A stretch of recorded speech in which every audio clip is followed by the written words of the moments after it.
Hello, everybody, and thank you for joining me today. I've got another in my series of interviews with management of junior exploration companies that have exciting projects. And in this case, I'm fortunate to have Copper Road Resources as a sponsor of my shows. They're a recent new sponsor, and they've got a very exciting copper project in the Batchewana Bay area of Ontario. And today we have John Timmons on to talk about their recent news. John, thank you very much for joining us. Thanks for the invite, Allan. Always appreciated. So the news that you had out last week was Copper Road identifies priority JR zone targets for upcoming drill program at the project in Batchewana Bay.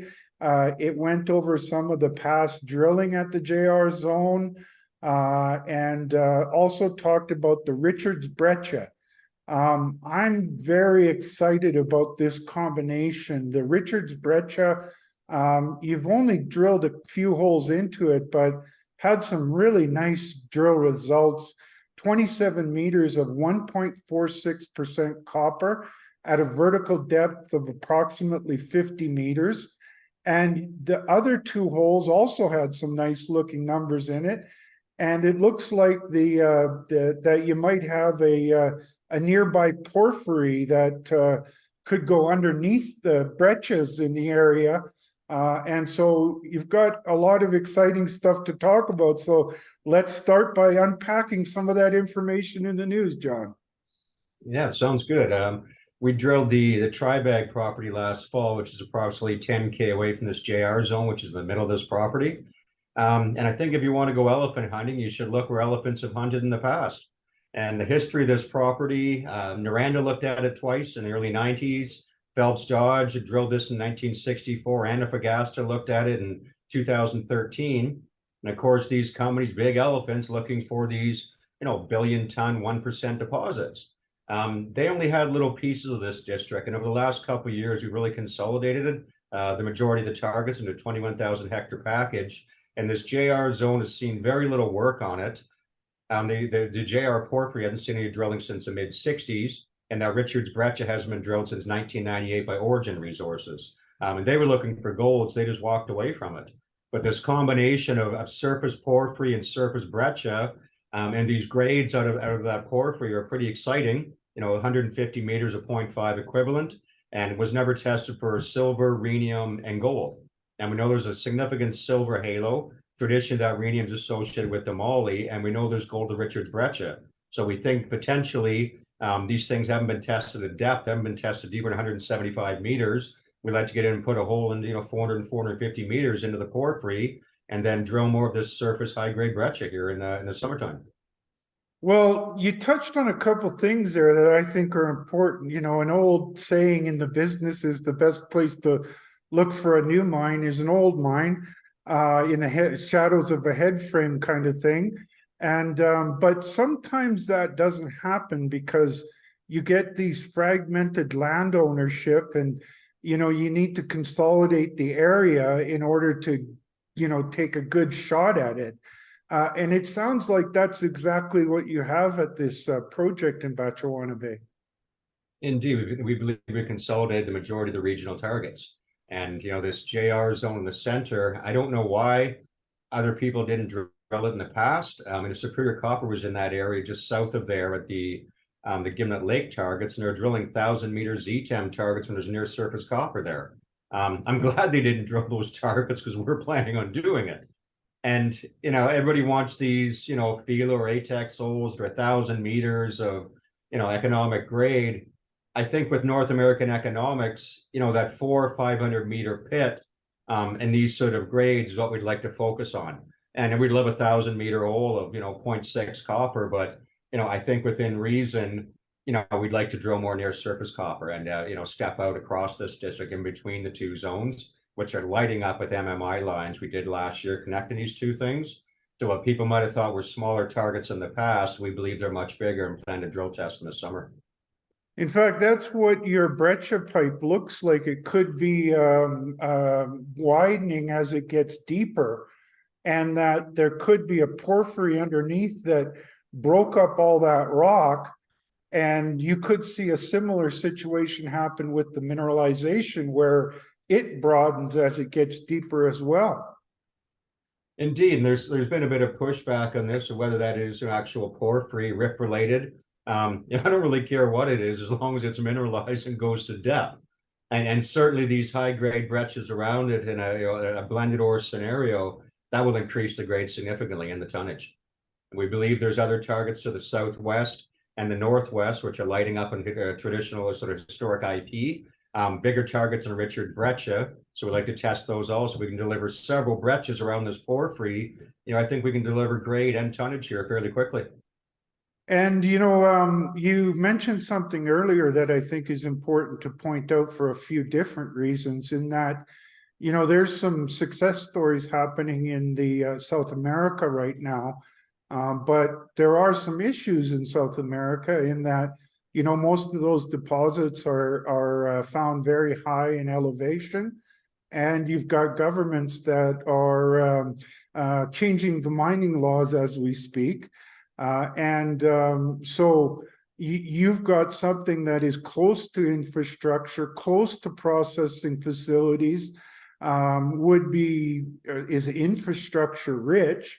You don't have to deal with that high elevation. And another key topic is that the governments of Canada and other developed countries are wanting to see more of that closer to home. And so you've got all of those issues that makes you different than some of these projects in South America. Indeed, I think Goldman Sachs put out a report that 50% of development projects now are in, I believe they called it unconventional territories, which would include Russia, the DRC, Pakistan, Papua New Guinea. I'm certainly not going to make a comment on the politics of these countries, but certainly where we are in a tier 1 jurisdiction in Ontario and the location of the project, we feel it's very positive. And even if you separate the geopolitical issues from an economic perspective, needing to build things here in North America, let's say, and shipping everything from very far away, there's a lot of costs in that. And I think that this is why we're seeing some countries that want more closer to home or domestic sources of these critical minerals. And certainly we're blessed to have them in North America. Other countries, Japan, Germany, I think they're going to be scrambling here. You see Japan, their multinationals are very active here. Mitsubishi stepping into Marimaca for $20 million. An early stage. The way I look at it, it's about 300 million tons of 0.5, but there's upside potential there too. So the fact that they're looking that far down the food chain is encouraging. They have to secure 20, 30, 50 years of supply for their industrialization. And they also have an EV shift.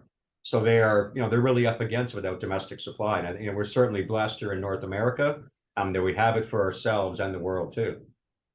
And I saw something at the BMO conference. I wasn't there, but I heard about it. And also the Prospectors and Developers Annual Conference, the PDAC, that there was a pretty significant contingent of automobile manufacturers, and we have not seen that kind of end user activity at these conferences in maybe forever. Yeah, and maybe the first time in history upon discovery, you can start calling embassies and these big multinationals, knowing that they need supply. Here's early stage, here's torque, it's significant upside. It sounds kind of crazy, but that's the case right now, especially these countries having to chase it. They need supply, and Germany's much the same as Japan, a big industrialized nation without domestic supply. And I'm surprised they're not actually more active in the space. Companies like Siemens, I think BMW and Mercedes are certainly, sniffing around right now looking for supply, and they need it in the rare earth side. They need the cobalt, they need the lithium, and they certainly need the copper. Because it's the most critical metal there is. I would fully agree. And, our project at North Sault Ste. Marie, the Trans-Canada, we don't have cell service up there.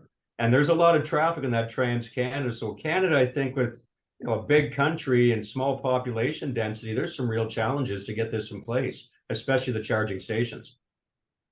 And that's a pretty big issue to me, is this you're in an infrastructure rich area, not far from roads, close to towns, in a place where, you know, mining is part of the history.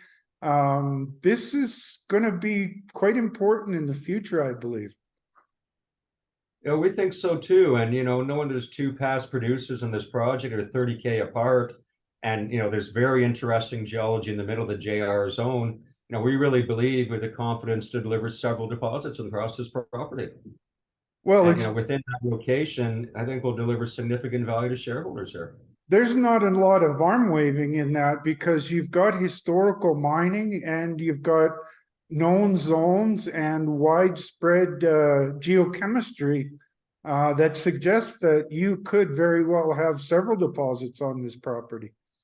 And certainly the tri-bag with the past producer there in the JR zone with this near surface porphyry and high grade breccia, there's certainly priority targets. But there's also the Glenrock zone, which is more Archean greenstone. There's decent intersections out of there, 15 meters of 1.3 grams gold, 6 meters of 3% copper, 1.5 grams gold, and 40 grams silver. You know, we want to get back in there. It needs more MI lines. It needs more work before we start drilling. But that is a standalone project in itself, with a couple thousand hectares down there to the southeast, let alone the Copper Corp mine to the southwest, which we haven't got to yet. So we have lots of targets. We know they're mineralized, and we know they're near surface mineralization. So we're pretty excited to get back into this thing. I think the only way forward here is drilling. You know, we can talk about red dots and historical drilling, but without our current results proving this thing up, it's tough to move the needle. Well, I told you before we started this conversation that I had a timely call into my mentor in geology and geochemistry, who's a retired geologist now living in Batchewana Bay. And he studied the rocks around Batchewana Bay his whole life. And he has quite a theory of why there should be plenty of opportunities there, and highly prospective ground. And all that work that's been done in the past, and even your recent drilling, suggests that his theory of why all this happened is could be proven out with your upcoming drilling, or start to prove it out anyways. Well, I'm looking forward to a couple campfire sessions with this guy up in Batchewana and some fresh pickerel fry. Yeah, well, does his homework. He's read every paper that's ever been written about that region. And you know, what really stands out to me again is this multiple porphyries, and that you don't have a lot of times with porphyries, you got to go really deep to get to them. You've got the signs that there was some big powerful event under deeper that caused this, you know, these porphyries and these breccia pipes. And when you see those grades of over 1% in the breccia pipes and the kind of grades you need in the porphyries, you got a target rich project there, and you must be chomping at the bit to get drilling. Oh, indeed. And, you know, people love copper gold projects. They're instantly heads on both sides. So that's why we're pretty excited about this JR zone, knowing those gold credits are in there at the Richards. Hopefully there's, you know, a 0.1 or 0.2 over at the JR zone, and that will build that grade significantly. That's exciting. A copper and gold rich porphyry. It is exciting. You know, knowing we have, you know, the tri-bag up to the north, which is more copper moly, and even a look at those historical estimates out of Teck at, you know, 0.13 copper and 0.04 moly. Well, that, you know, 125 million tons of low grade suddenly becomes 0.3 at the East Breccia. And the tri-bag, the West Breccia, the South and Northeast plus Mitchell Lake, higher grade, and we know these goes to depth too. There's potential to combine those two, you know, projects there and build significant tonnage up there also. So really feel we have two world-class projects here. I say world-class because I know they're mineralized at, you know, reasonable grades, and they have the size. You know, they're 100, you know, 1,500 meters by 800 meters. You know, is it next Escondida? Maybe. Well, probably not, just because, you know, we've had guys in there looking at it. But again, the earlier point of several smaller deposits and the 250 to 400 million ton range across this thing. And that would definitely get the interest of majors because we need those kind of things in a big way in the copper space. We're needing more and more copper every day, and yet the production is in decline. And the pipeline of new discoveries and new projects that could move into development is the cupboard's bare. And yet we need a Escondida every year to meet the demands that are right in front of us over the next 5 to 20 years. And I think you nailed it there. That's what you need is a world-class mine or two coming on every year. These 500,000 ton producers would be world-class now. Another Escondida, 1 million tons a year. I think that's going to be pretty rare in these, traditional environments. Certainly Papua New Guinea, the DRC, that could deliver more of these. But that brings, political risk and a lot of other issues with it. Yeah, right. So before we close, John, tell us a little bit about the near-term plans that you guys are working on. We just recently announced a financing. We're looking to raise 400 or 500K here. We don't want to dilute too much. We feel 47 million shares out. A small conservative share cap is still a good thing. Others disagree. But we'd like to get on these ground. We may be 1,000, 1,500 meter program. Obviously a small program, but looking into this area, this near surface copper and drilling these 300-400 meter holes at JR zone and shorter ones at the Richards Brecha to prove more high grade. It's a small program, but I think the results out of it will point to the JR zone as as a significant player here.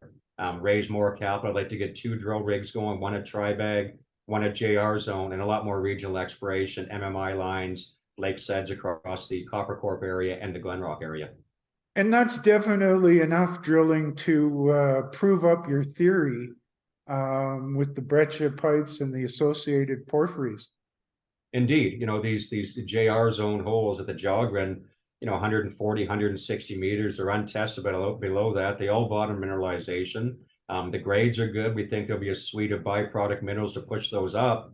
And I think we can deliver 400 meters of 0.5, 0.6% copper equivalent out of JR. I think we'd get a lot of attention. That's what makes mines these days, John. I remember when nobody wanted to look at under 1%. Nowadays, most of the mines are under 0.5%. Indeed, and heading lower. So, we think when people say, well, if this property's been well trampled on, well, indeed, Phelps Dodge, now Freeport, obviously looking for 2 billion tons of 1 or 2% copper. It had the hallmarks of them to be there in drilling. Same with Noranda, same with Teck, Antofagasta in 2013. So there's this interest and always a lot of academic interest over this rift-related porphyry.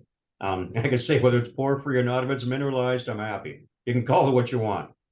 Well, and a lot of investors make that statement, but I don't think they've read the Newmont report that they studied all the mines throughout the world. And what they found was it was the 7th operator on average that found the mine. So a lot of people can walk over something and walk away from it.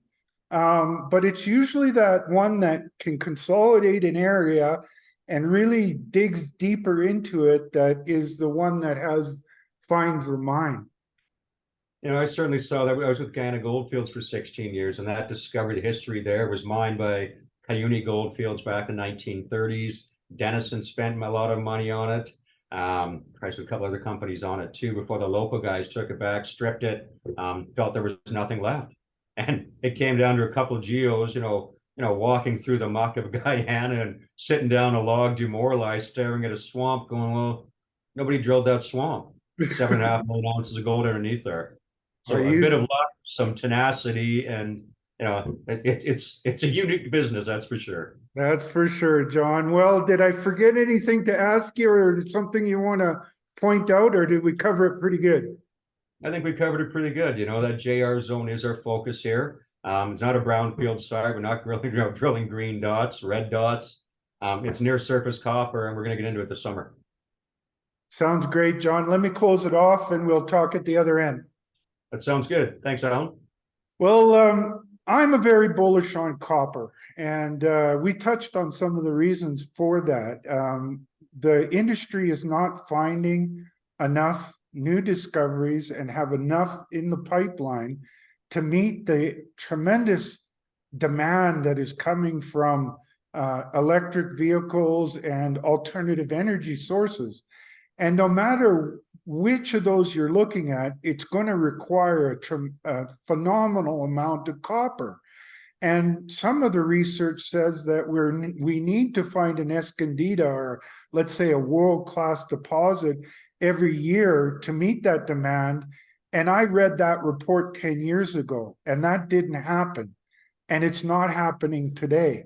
In fact, I'm always on the lookout for copper exploration and development projects, and I just can't find them. And so if people get more bullish on copper, which I think is inevitable and probably just around the corner, when they start looking for the companies that are in exploration and development, there's a really small menu to look through. And that's a key reason why I'm really happy to have Copper Road on as a sponsor, because I can keep putting out content in these interviews about the company. And I think they've got a hell of a good shot to find something important. And as John said, they're getting ready to start drilling. So stay tuned for more interviews. And as always, my shows are for information purposes only. This is not investment advice. I'm not a registered dealer. You want to do your homework, speak with your financial advisors, go check out their website and look at their news releases, and it'll help you to form a view of what they're doing. And I like what they're doing, and I can't wait to see the drilling that's upcoming. On that note, have a great day, and we'll talk to you soon.